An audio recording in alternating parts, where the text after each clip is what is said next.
저는 1990년대 그 초에 용인에 있는 양지 IC를 나가는 그 신학대학원을 다녔습니다.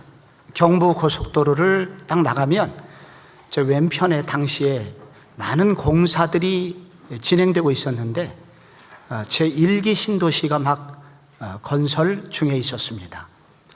그런데 신대원 3년 내내 제가 본 것은 덤프트럭이 다니고 그 흙더미가 높아졌다가 낮아지기를 반복하고 건축 자재들이 계속 쌓여 있고, 비가 오는 날이면, 그리고 비바람이 치는 날이면 바로 그것이 엉망진창이 되어버리는 정말 꼴불견스러운 모습을 3년 내내 보았습니다.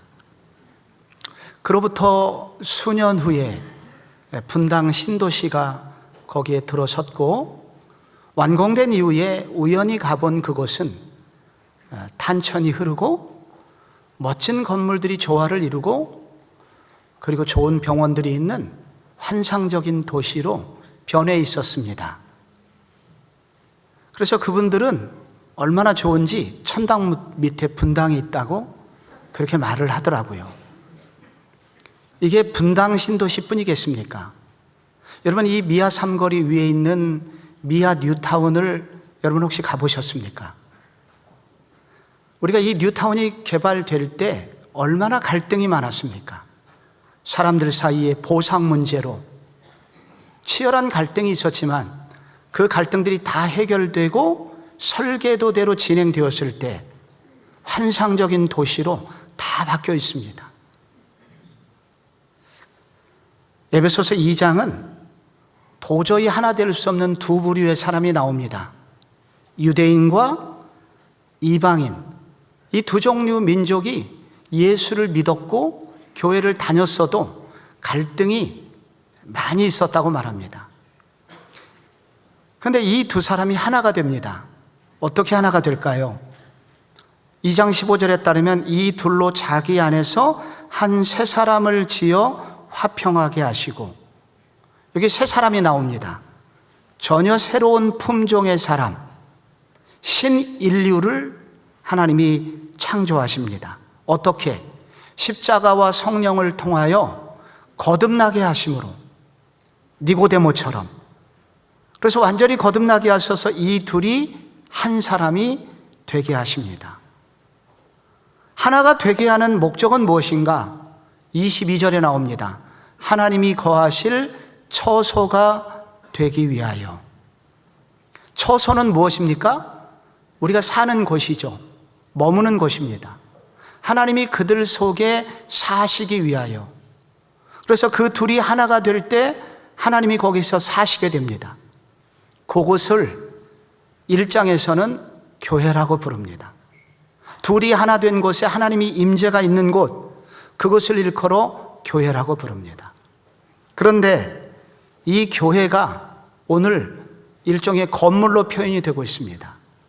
21절에 그의 안에서 건물마다 서로 연결하여 주 안에서 성전이 되어가고,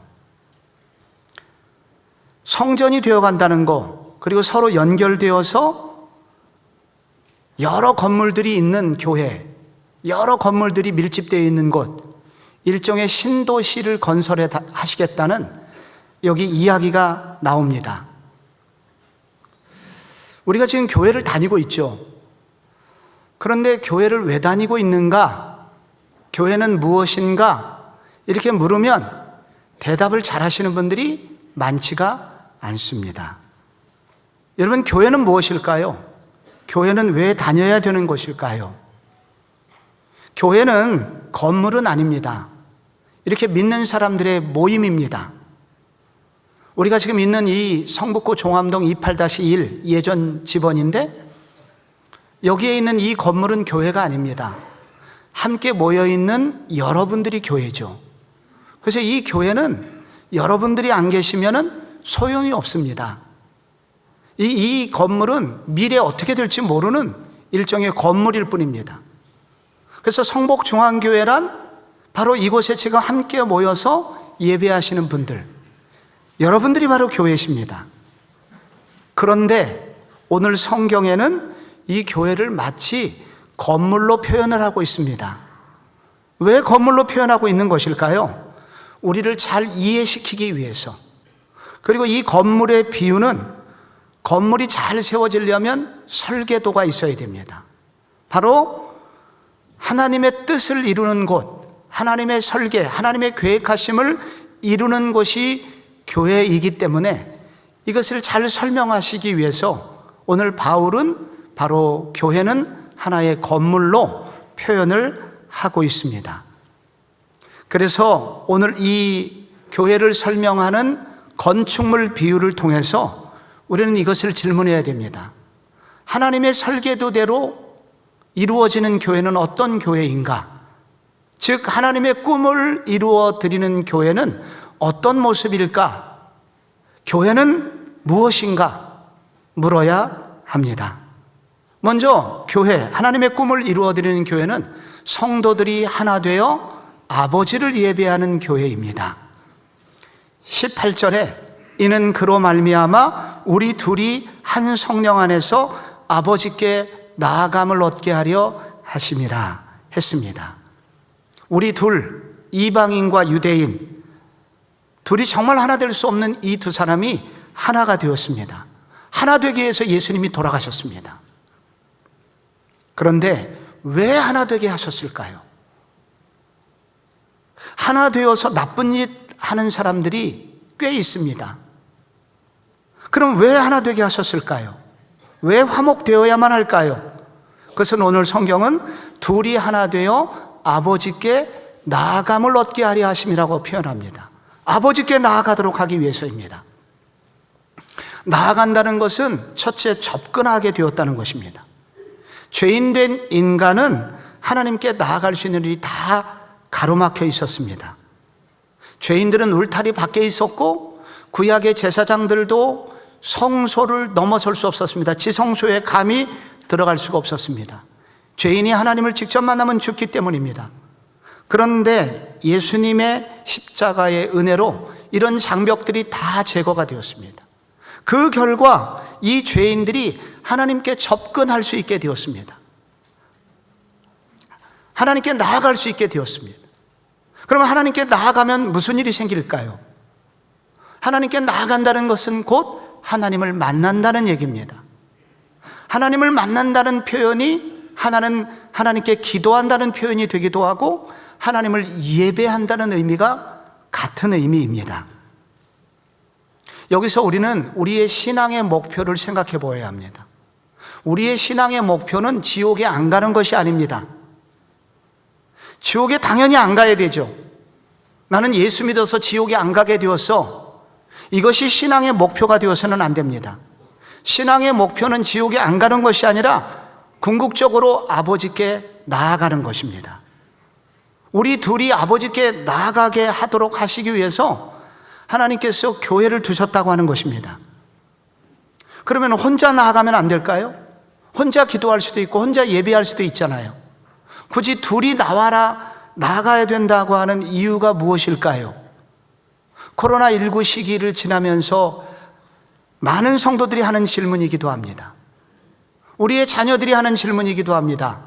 아빠, 나는 유튜브로 말씀을 듣는 게 훨씬 더 집중이 잘 돼요. 함께 들으면 헷갈려. 근데 유튜브로 들으면 너무 집중이 잘 돼요. 나 혼자 예배 드리면 안 될까요? 그냥 집에서 예배 드리면 안 될까요? 왜 둘이 함께 공동체를 이루어 아버지께 나아가라고 하시는 것일까요? 그 이유는 하나님 자신이 공동체를 이루고 계시는 분이며 그 공동체로 이루고 계시는 하나님이 우리를 그런 존재로 창조하셨기 때문입니다. 하나님은 한 분일까요? 세 분일까요? 한 분 같기도 하고 세 분 같기도 합니다. 하나님은 유일신 하나님이시라고 교회에서 배웠고 또 어떤 때는 성부, 성자, 성령의 모습으로 존재하신다는 말도 들었습니다. 창세기 1장 26절에 보면 이런 구절이 나옵니다. 하나님이 이르시되 우리의 형상을 따라 우리의 모양대로 우리가 사람을 만들고, 하나님은 한 분이시라고 알고 있었는데 하나님이 우리라고 표현이 되어 있습니다. 그 우리로 표현되신 하나님이 사람을 만드셨다고 합니다. 우리는 삼위일체를 배웠습니다. 하나님은 세 분이십니다. 성부, 성자, 성령으로 각각의 인격, 위격을 가지고 계십니다. 그러나 이 세 분이 모든 면에서 인간을 사랑하는 면이나 인간을 구원하는 면이나 능력이나 모든 것이 정확히 하나가 되시기 때문에 이 세 분은 결코 분리될 수 없어서 삼위일체 하나님이라고 부릅니다. 이것은 신비의 모습이라 인간의 개념으로 다 정리될 수는 없을 것입니다. 그러나 분명한 것은 하나님이 세 분으로 한 분을 이루고 있다는 것입니다. 공동체가 온전히 하나를 이루고 있다는 것입니다. 그래서 그 하나님이 우리를 만드셨습니다. 그래서 우리를 향한 꿈이 있습니다. 왜 우리를 만드셨냐면은 바로 우리가 공동체를 이루어 하나님을 닮은 존재가 되어서 그들을 통해서 하나님의 모습이 그들 가운데 나타나기를 원하셨기 때문에 우리 인간을 창조하셨다고 하는 것입니다. 예수님이 이 땅에 계실 때 마지막으로 드렸던 기도가 요한복음 17장에 나옵니다. 아버지여, 아버지께서 내 안에, 내가 아버지 안에 계신 것 같이 그들도 다 하나가 되어 우리 안에 있게 하사 세상으로 아버지께서 나를 보내신 것을 믿게 하옵소서. 이렇게 기도하셨습니다. 예수님의 소원은 뭐였냐면 제자들이 다 하나가 되는데 어떻게 하나가 되냐면 삼위일체 하나님이 하나가 되는 것처럼 제자들 공동체도 온전한 하나가 되게 해달라고 기도하셨고, 그렇게 되면 결과 무슨 일이 생기냐? 세상 사람들이 하나님은 저런 분이시구나 하면서 하나님을 알게 되고 하나님을 믿게 될 것이라고 그렇게 기도하고 계신 것입니다.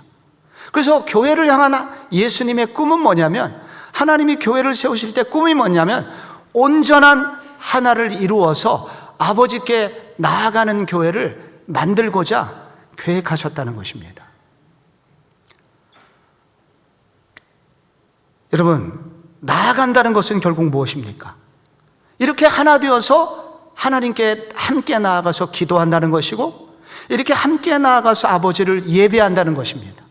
이때 하나님은 인간을 창조한 목적을 이루시게 되고 가장 기뻐하심의 느낌을 가지시게 됩니다. 아버지가 되어보신 분은 압니다. 언제 아버지들이 가장 행복할까요? 자식들이 화목할 때입니다. 화목한 자식들이 함께 아버지를 찾아올 때입니다. 그때 아버지는 참 내 자식들이 잘 컸구나 하면서 만족을 누리십니다. 명절 때 그런 일이 일어납니다. 저도 명절 때 저희 그 식구들이 다 모이러 시골을 간 적이 있습니다. 동구 밖에서 서너 시간을 기다리십니다. 언제쯤 온다고 그랬지? 그래서 그때까지 다 기다리고 있는 것입니다. 휴대폰이 생긴 이후로는 30분마다 전화가 옵니다. 지금 어디냐고. 나중에는 짜증이 납니다. 너무 많이 전화가 와가지고. 그 자식들을 그렇게 기다리는 것입니다. 자식들이 하나가 되어서 화목하여서 아버지께 나아올 때 아버지는 가장 행복해 하시는 것입니다. 하나님이 그러시다는 겁니다. 그래서 함께 하나 되어 아버지께 나아갈 때 놀라운 일들을 허락해 주시겠다고 약속해 주십니다. 마태복음 18장 18절을 보시면, 내가 진실로 너희에게 이르노니 무엇이든지 너희가 땅에서 매면 하늘에서도 매일 것이요 무엇이든지 땅에서 풀면 하늘에서도 풀리리라.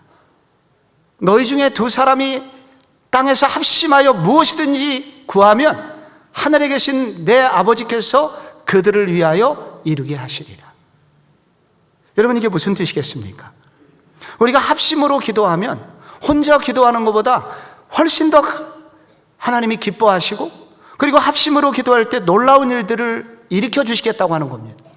묶인 것을 풀어주신다고 합니다. 여러분, 사단의 권세는 우리들의 삶을 묶습니다. 그래서 묶인 것을 풀려주시겠다고 하는 것은 사단의 머리를 깨뜨리시고, 그래서 사단으로부터 묶여있는 모든 것을 풀어주시겠다고 하는 것입니다. 그런 묶여있는 것을 풀어주십니다. 그리고 우리의 힘으로 잘 안 되는, 안 묶이는 것들은 주님이 또 묶을 수 있도록 도와주신다고 합니다. 이런 일은 언제 생기냐? 성도들이 합심하여 기도할 때 생기는 것입니다. 사무엘서에 보면은 이스라엘 백성들이 연전연패를 합니다. 그러다가 정말로 사무엘 시대에 이르러서 처음으로 그들이 연합예배라는 것을 드립니다. 미스바라는 곳에서 함께 연합하여 예배를 드리고 있을 때, 그때 그 소식을 듣고 위협을 느낀 이웃 블레셋이 전쟁을 일으키게 됩니다.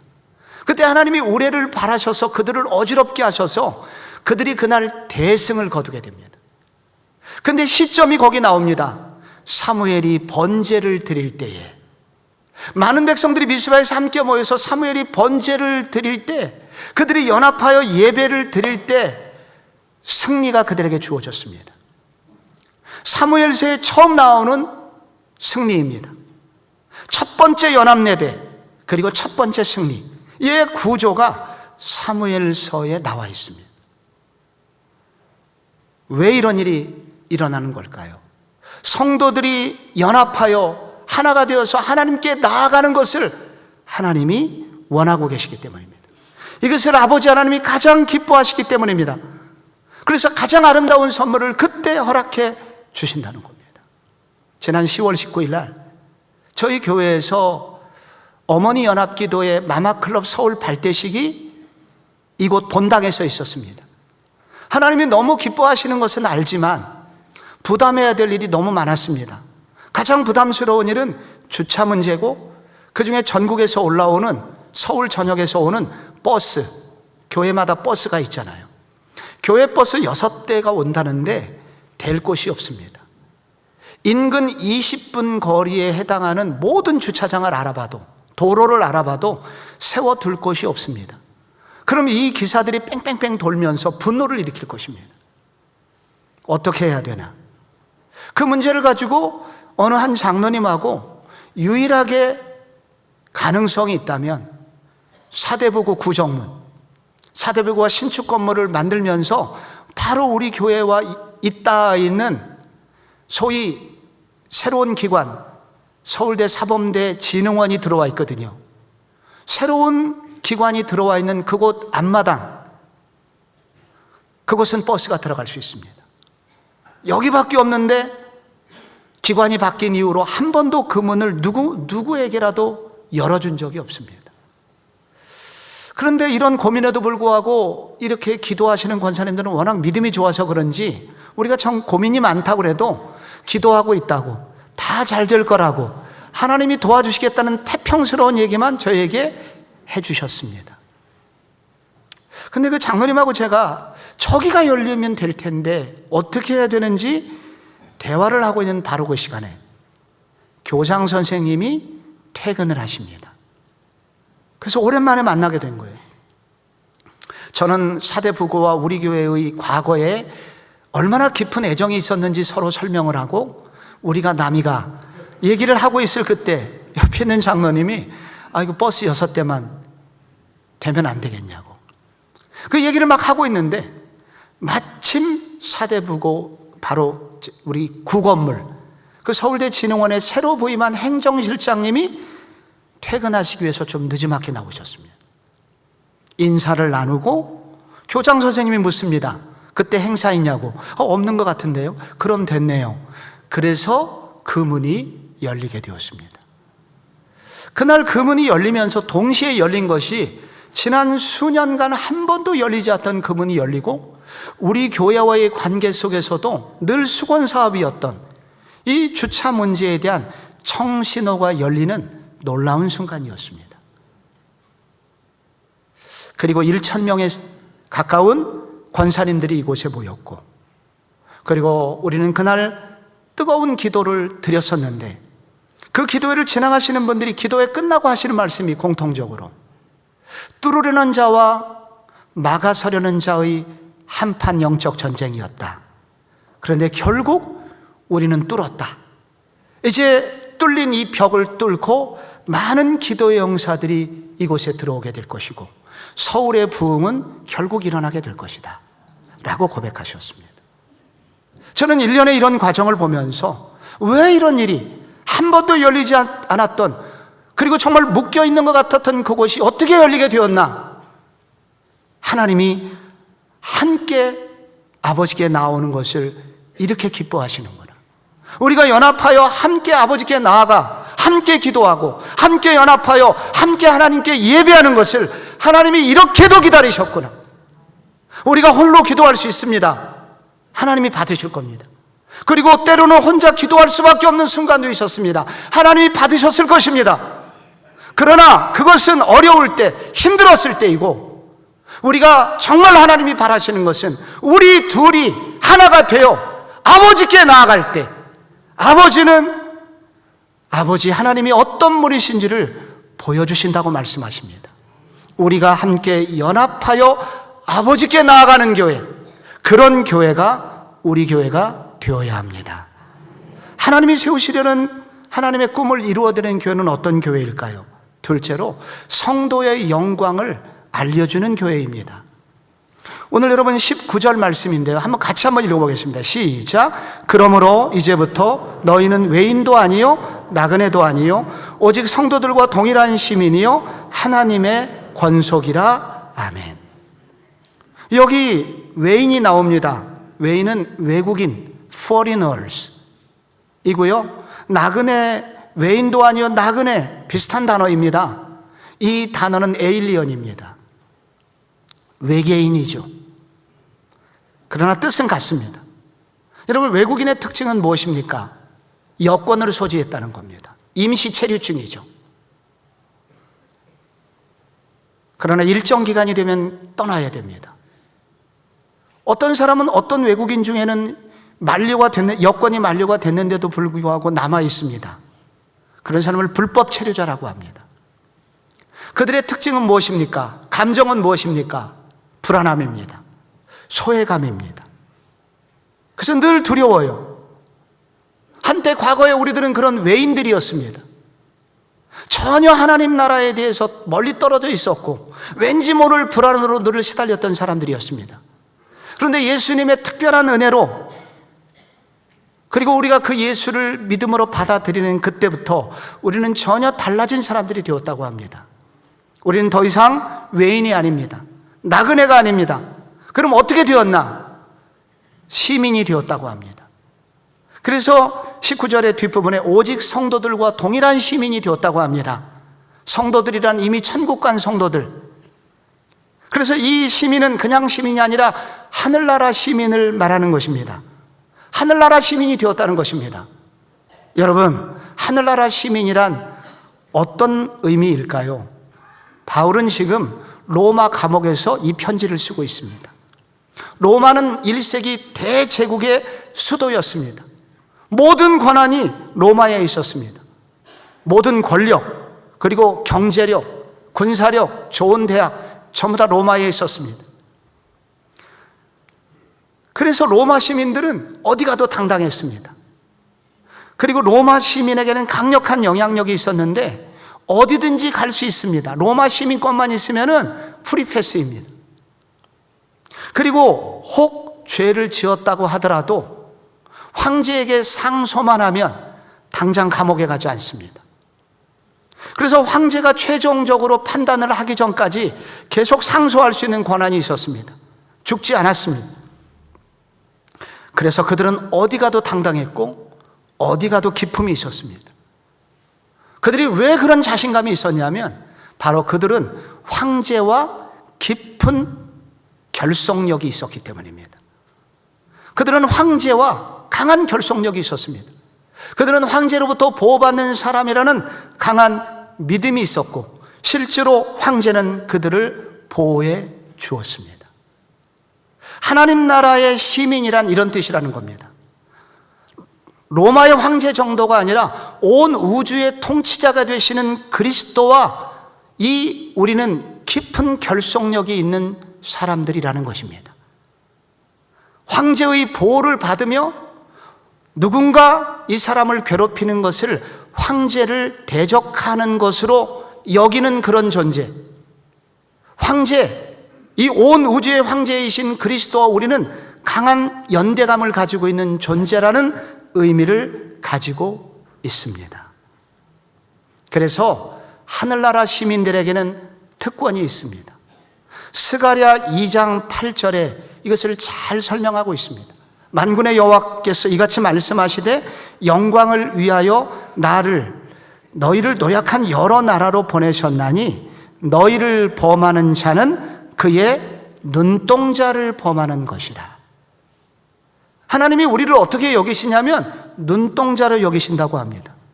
그래서 우리 성도들을 괴롭히는 것은 하나님의 눈을 찌르는 것으로 여기신다는 것입니다. 그래서 하나님이 가만히 계시지 않겠다는 것입니다. 하나님이 그들의 문제에 개입하시겠다는 것입니다. 실제로 사울이 예수 믿는 사람을 핍박했습니다. 그들을 죽이려고 했죠. 근데 호련히 강한 빛이 그를 가로막았고 음성이 들렸습니다. 사울아 사울아 어찌하여 네가 나를 핍박하느냐. 아니, 사울이 언제 예수님을 핍박한 적이 있었습니까? 성도들을 핍박했지. 예수님의 말씀이 그 말씀입니다. 성도와 나는 하나야, 한 몸이야. 그래서 네가 성도들을 괴롭히고 어렵게 하는 것은 나를 찌르는 일이었어. 네가 성도들을 괴롭히는 것은 내 눈을 찌르는 것이었어 라고 말씀하시면서 그에게 벌을 내리십니다. 3일간 앞을 보지 못하게 합니다. 그래서 사울의 눈이 멀게 된 것입니다. 바로 성도는 누구인가? 그리고 하늘나라의 시민은 누구인가? 그것은 바로 온 우주의 통치 되시는 그리스도와 강력하게 하나 된 존재들이며, 그리고 하나님의 눈동자와 같은 존재들이라는 것입니다. 그래서 하나님의 시민들을 건드리면 하나님은 분노하시게 되고 자신의 눈이 찔린 것처럼 그들을 보복하시겠다는 것입니다. 이것이 하늘나라의 시민입니다. 하늘나라의 시민은 하나님의 보호를 받으며 하나님의 능력의 손 안에서 인도함을 받으며 어디를 가든지 어느 땅에 가든지 하나님 나라의 당당한 백성들로 살도록 하는 자신감을 주시는 자격, 이것이 바로 하늘나라의 시민이라는 것입니다. 그게 끝이 아닙니다. 오직 성도들과 동일한 시민이요 하나님의 권속이라. 시민일 뿐만 아니라 둘째로 권속이라는 신분도 주셨습니다. 권속은 요즘 오래된 한국말입니다. 요즘 잘 안 쓰는 말이죠. 이 말은 가족이란 말입니다. 식구란 말입니다. 옛날에 장로님들 대표 기도할 때는 성복중앙교회 권속들이 오늘도 원근각처에서 모여 예배드립니다. 권속이란 말을 많이 썼습니다. 대가족이라는 뜻입니다. 예전에는 할아버지, 할머니, 엄마, 아버지, 고모, 삼촌, 시골에서 올라온 사촌, 동생까지 함께 모여서 살았습니다. 대가족입니다. 그거를 권속이라고 말합니다. 그래서 이 권속을 넓히면 가문이 됩니다. 그래서 이스라엘 백성들은 자신들을 아브라함의 권속이라고 매우 자랑했습니다. 나는 아브라함의 혈통, 곧 아브라함의 권속이라는 것을 너무 자랑을 했습니다. 예전에 우리나라의 안동 김씨가 그랬습니다. 나 안동 김씨 권속이야. 나 전준 이씨 권속이야. 이렇게 자부심이 대단했던 분들도 있었습니다. 그런데 우리가 누구인가? 우리는 누구인가? 육신의 혈통이 아니라 그리스도를 믿음으로 새로운 혈통이 되었습니다. 근데 그들은 누구냐? 하나님의 권속들이다. 하나님의 가족이요 하나님이 지켜주시는 식구가 되었다고 말합니다. 하나님의 식구가 됐다는 것은 무슨 뜻입니까? 이제 시민이라는 것은 법적인 의미에서 보호를 해준다는 뜻이지만 바로 이 가족이 되었다는 것은 생명적 관계가 되었다는 뜻입니다. 동생이 맞고 오면 형이 가만히 있지 않습니다. 가서 때린 놈을 패줍니다. 가만히 있지 않아요. 가족이기 때문입니다. 동생이 어려우면 형이 도와줍니다. 그리고 형이 어려우면 동생이 도와줍니다. 그래서 가족은 무엇이냐면은 서로 나눔이 있는 곳입니다. 모든 것을 나눌 수 있는 곳, 그것을 가족이라고 합니다. 하나님이 우리에게 그런 분이 되셨다는 것입니다. 하나님이 우리의 가족이 되셔서 우리의 형편을 아시고 우리를 채우시고 우리를 지켜주시고 보호해 주시는 우리의 가정으로, 우리의 식구로 하나님 우리를 받아주셨다는 것입니다. 25년 전 강남의 어느 교회에서 목사님이 신방을 해보니까 너무 억울하게 이분이 빚을 졌습니다. 1억 가까운 빚을 졌고, 그래서 이분이 가장이 죽으려고 하는 집이 있음을 목사님이 아셨고, 예배 시간에, 설교 시간에 이렇게 억울함을 당한 일도 있다고 이게 예화로 그분이 등장했습니다. 그런데 몇 주 후에 수요 예배를 마치고 올라올 때 그 어느 이름 모를 성도께서 그 어려움을 당한 성도에게 봉투를 하나 줬습니다. 집에 가서 열어보고 깜짝 놀랐습니다. 8천만 원이 들어있었습니다. 25년 전에 그 돈을 받으신 분이 저와 함께 제자 훈련을 하고 있었던 여집사님입니다. 돈을 주신 분, 그분이 왜 주시더냐? 그분이 하시는 말씀은 별 말씀이 없었고 제가 받은 은혜가 커서 한마디였다는 것입니다.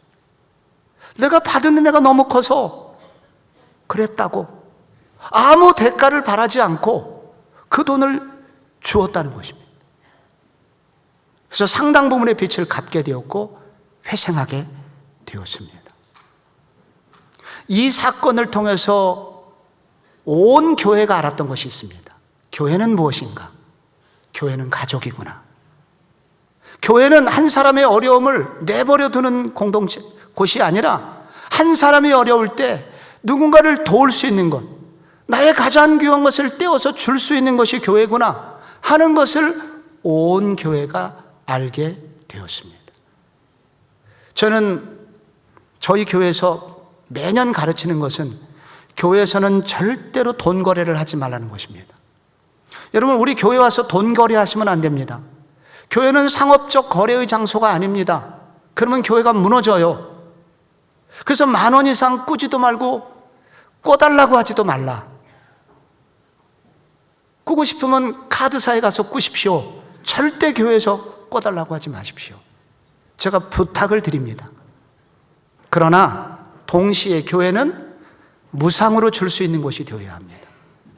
하나님께서 감동을 주셔서 자발적으로 자원하여 줄 수 있는 것, 줄 수 있는 곳, 그것이 교회이어야 합니다. 왜냐하면 하나님이 우리 모두를 당신의 가족으로 불러주셨기 때문이며, 또 하나님이 지금도 우리를 책임지는 식구라고 여겨주시기 때문입니다.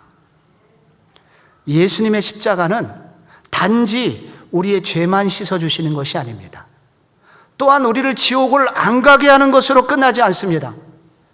그것이 끝이 아니라 진짜 하나님이 우리에게 주시기 원하시는 것은 바로 이런 자녀의 권세를 주시기 위함입니다. 마치 탕자가 돌아왔을 때 깨끗하게 씻어주고 그리고 그를 받아준 것, 그것이 끝이 아닙니다. 가락지를 끼워줍니다. 아들의 신분을 회복시키시고 잔치를 벌입니다. 이 아들이 내 아들이다 하면서 아들의 권세를 누리게 하시죠. 여러분, 우리는 누구입니까? 우리 성도는 누구입니까? 하늘나라의 시민입니다. 하나님이 철저히 이렇게 우리를 보호해 주시는 하늘나라의 시민이 되었고, 또한 우리는 누구입니까? 하나님 나라의 권속으로, 식구로 우리를 받아주셨다는 것입니다. 교회는 어떤 곳인가? 바로 하늘나라의 시민들이 모인 곳이요, 하나님 나라의 권속들이 모인 곳, 그것이 바로 교회이며, 이 신분의 영광스러움이 늘 기억되는 곳, 이것이 바로 하나님이 세우시고자 하는 교회인 것입니다. 마지막으로 하나님의 꿈을 이루어드리는 교회는 하나님 나라의 비전의 완성의 참여자가 있는 곳, 있는 교회입니다. 21절에 그의 안에서 건물마다 서로 연결하여 주 안에서 성전이 되어가고, 여기 연결하다는 이 단어는 여러 조각들이 퍼즐처럼 딱 들어맞다라는 그런 단어입니다. 여러분, 요즘 건축하는 걸 보면은 포항제철에다가 미리 그 구조물을 주문을 합니다. 그러면은 건축이 매우 빠르게 진행되는데, 그냥 구조물이 오는 대로 정확히 껴맞추기만 하면은 정확하게 구조물이 생깁니다. 이렇게 구조물들이 딱 들어맞다라는 단어가 서로 연결하여라는 단어입니다. 그래서 1세기에도 벽돌로 이 건물을 세웠는데, 그래서 1등 그 수석 벽돌 공돌은 정교하게 벽돌을 주문 제작 납품을 했습니다. 그렇기 때문에 여러분, 이 말이 의미하는 것은 교회에서 여러분, 우리 모두가 벽돌로서 이 건물이 지어져야 되는데, 나는 뜻이 다르다고, 내 생각은 다르다고, 그 벽들이 다른 방향을 하고 있으면 그 건물은 매우 흉한 건물이 되든지 혹은 무너져 버리게 되는 것입니다. 그래서 서로 연결하여 우리가 하나의 퍼즐처럼 그렇게 한 방향을 향하여 일치되어 함께 쌓여져 가야 된다 하는 뜻을 가지고 있습니다. 그런데 또한 성전이 되어가고 라는 단어가 나옵니다. 이것은 쑥쑥 자라다라는 뜻입니다. 건물이 신기하게 자라요, 식물처럼. 하나님 나라의 건물은 그렇습니다. 왜냐하면 산돌이신 예수 그리스도, 살아있는 돌이신 예수 그리스도께서 이 건물의 주춧돌이 되셨기 때문에 이 건물의 특징은 계속 자라게 됩니다. 부흥한다는 것입니다. 그럼 이 건물은 언제 완공이 되는가? 마태복음 24장 14절에 나와 있습니다. 이 천국 복음이 모든 민족에게 증언되기 위하여 온 세상에 전파되리니 그제야 끝이 오리라. 예수 믿을 사람들이 다 예수 믿게 될 때, 그때 끝이 옵니다. 예수님이 재림하시고, 재림하신 예수님은 바로 교회를 완공하시게 됩니다. 이것을 로마서 11장 25절은 이렇게 표현합니다. 이 신비는 이방인의 충만한 수가 들어오기까지 이스라엘의 덜어는 우둔하게 되었다. 이방인의 충만한 수가 나옵니다. 충만이라는 것은 꽉 차는 것입니다. 예정했던, 하나님께서 예정해 놓은 마지막 영혼이 들어오는 순간 완전히 꽉 차게 되고, 그때 하나님의 나라는 완성됩니다. 이 교회 건축이 끝나는 것이죠. 그러므로 교회가 꾸어야 될 꿈이 있습니다. 구원받아야 할 사람들이 돌아오게 하는 꿈입니다. 그리고 마지막 한 사람이 돌아올 때 예수님의 재림이 온다고 하셨으니, 우리의 꿈은 마지막 한 사람이 예수 믿을 수 있도록, 그래서 복음을 전하는 일을 교회는 감당해야 합니다. 예수 믿은 직후에 천국 가는 것이 나은가? 아니면 조금 더 사는 게 나은가? 조금 더 살아보니 짓는 건 죄밖에 없습니다. 하나님 나라의 차원에서 보면은 예수 믿는 순간 죽는 게 좋아요. 죄 짓지 않고 천국 갑니다. 그런데 하나님이 이것을 아시면서도 우리를 이 땅에 남겨두셨습니다. 왜? 나를 통하여 누군가 예수 믿는 사람이 생기는 것을 원하셔서, 나를 통하여 누군가 한 영혼이 주께로 돌아오므로, 마지막 한 사람이, 마지막 벽들이 돌아오므로 이 건물이 완공하는 일에 도움이 되도록 우리를 남겨두셨다는 것입니다. 부산에서 차로 20분 30분 떨어진 당시 외곽 시골교회 70명 모이는 교회 젊은 목사님이 부임했습니다. 그런데 지금은 1만 명이 모이는 큰 교회가 되었습니다. 시골교회가 그렇게 되었습니다. 어떻게 되었나? 이 부임하신 목사님이 처음으로 한 일 때문입니다. 전도회를 없앴습니다. 아니, 목사님이 와서 전도회를 세워야 되는데 전도회를 왜 없앴을까요? 남전도회는 1년에 딱 행사가 하나 있는데 돈 모아서 여름에 개 잡아먹는 일이었습니다. 여전도회는 봄철에 꽃 구경 가는 일이었습니다. 이름은 전도회인데 전도를 안 해. 전도회를 없애자. 갈등은 있었지만 이분들이 결국 순종해 주셨고, 그래서 전도회를 없앴습니다. 전도회를 없애고 대신 함께 전도했습니다. 어떻게 되었나? 바로 그 교회, 1만 명이 모이는 교회가 되었고, 전국에서 이 교회를 배우기 위해서 많은 분들이 이 교회를 찾아갑니다. 부산에 있는 세계력교회라는 교회 이야기입니다. 지난 금요일에 우리 금영성 집회 때 우리나라 제1의 복화술사, 세계 복화술 협회의 유일한 한국인이신 안재우 소장님이란 분이 오셨습니다. 봄에도 왔었고 저는 여러 차례 이분을 보았습니다. 공연을 보았습니다. 그런데 이번에 처음으로 이분의 간증을 듣게 되었습니다. 이분은 태어나 보니까 강한 무속인의 집안이었다고 합니다. 이모 할머니가 유명한 무당이었고, 할머니는 이 아이를 데리고 이 산 저 산 한국의 명산과 사찰을 다니면서 순례를 시켰다고 합니다. 그런 이분이 고3 친구의 전도를 받아서 예수를 믿게 됐는데, 그분이 만난 예수가 얼마나 좋은지 이분도 전도자가 되었습니다. 마산 창원에 버스를 타고 다니면서 버스 안에서 여러분 예수를 믿어야 됩니다. 예수 안 믿으면 지옥 갑니다. 하나님이 우리를 위하여 천국을 예비해 놓으셨습니다. 여러분 예수 믿으세요. 그렇게 담대한 전도자가 되었다고 합니다. 그런데 그 집안은 무속인 집안이에요.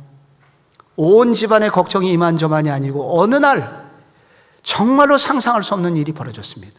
아버지가 술에 취해 들어와서 칼을 뽑아가지고 아들의 목에 들이댔습니다. 너 이래도 예수 믿을래? 이건 있을 수 없는 게 이분이 장남이었고 아버지가 그런 분이 아닙니다. 강한 영적 전쟁이었습니다. 그런데 하나님이 주신 믿음으로 용기를 얻었고 끝까지 굴복하지 않았습니다. 그런데 얼마 후에 아버지가 달라졌다고 합니다. 아버지의 꿈속에 하얀 옷을 입은 신령한 분이 재우를 더 이상 건드리지 마라. 그는 내 아들이니라. 두려움에서 잠에서 깨셨고 그 이후에 이분이 하나님을 믿고 예수를 믿게 되었습니다. 완전히 달라진 이 가정 속에서 이분은 자라났고, 그래서 오늘날 정말로 한국에서 제일 바쁜 삶을 사시는 분 중에 하나, 대한민국의 명사로 이곳저곳에서 복음을 전하는 종으로 쓰임을 받고 있습니다. 하나님은 복음을 전하는 종을 귀하게 여기신다는 것입니다. 복음을 전하는 교회를 귀하게 여기신다는 것입니다. 이것이 하나님 나라의 꿈이기 때문입니다.